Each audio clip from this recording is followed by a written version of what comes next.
కర్నూలు జిల్లాలో వింత ఆచారం. మగవారు మగువలుగా మారి రతి మన్మధులకు ప్రత్యేక పూజలు. హోలీ పండుగ వచ్చిందంటే మనకు రంగులు గుర్తుకు వస్తాయి.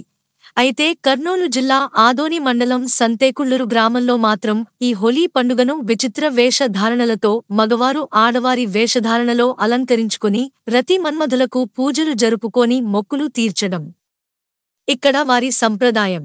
కర్నూలు జిల్లా ఆదోని మండలం సంతేకుళ్లూరు గ్రామంలో హోలీ పండగ వచ్చిందంటే ఆ గ్రామంలో ఈ హోలీ పండుగ రోజు మగవాళ్లు చీర కట్టుకుని బంగారు ఆభరణాలు వేసుకుని ముస్తాబవుతారు. ఇది వారి తాత ముత్తాతల నుంచి వస్తున్న ఆచారం. అనుకున్న కోరికలు తీరితే మగవారు ఆడవాళ్ల మాదిరి ముస్తాబై పిండి వంటలు తీసుకుని కుటుంబ సభ్యులతో కలిసి రతి మన్మధులకు ప్రత్యేక పూజలు చేస్తారు. సాధారణంగా హోలీ అంటే రంగులతో పండుగ జరుపుకుంటారు. కానీ ఇక్కడ ఈ సంతేకుళ్లూరు మా గ్రామంలో మగవారు స్త్రీల వేషం తీసుకుని శ్రీ రతి మన్మథ దేవుడిని వేషధారణతో కోరికలు కోరుతాము.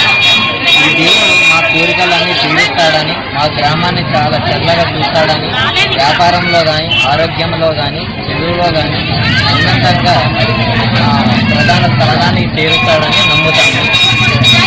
గత 7 సంవత్సరాల నుంచి నేను ఈ విషయం వేయడం జరుగుతుంది. ముందుగా మా నాన్నగారు వేసేవారు. మా నాన్నగారికి ఆరోగ్యం బాగా లేక చాలామంది డాక్టర్లకు చూపించాలి, ఆరోగ్యం మెరుగుపరచలేదు.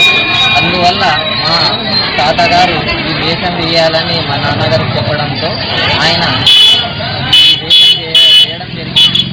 ఆ తర్వాత నేను వేయడం జరిగింది. అలాగే నేను కోరిన కోరికలన్నీ ఆ దేవుడు తీరుస్తున్నాడు. అలాగే మా ఇంట్లో శుభకార్యాలు కానీ ఏదైనా కానీ ఆ దేవుడు తీరుస్తున్నాడు. మా గ్రామంలో ఉన్న వాళ్ళందరూ వేషం వేసి ఈ వారం రోజుల పాటు దేవుడే మమ్మల్ని కాపాడుతాడని మా నమ్మకం. నా పేరు కేదార్నాథ్. నేను బీకామ్ సెకండ్ ఇయర్ చదువుతున్నాను.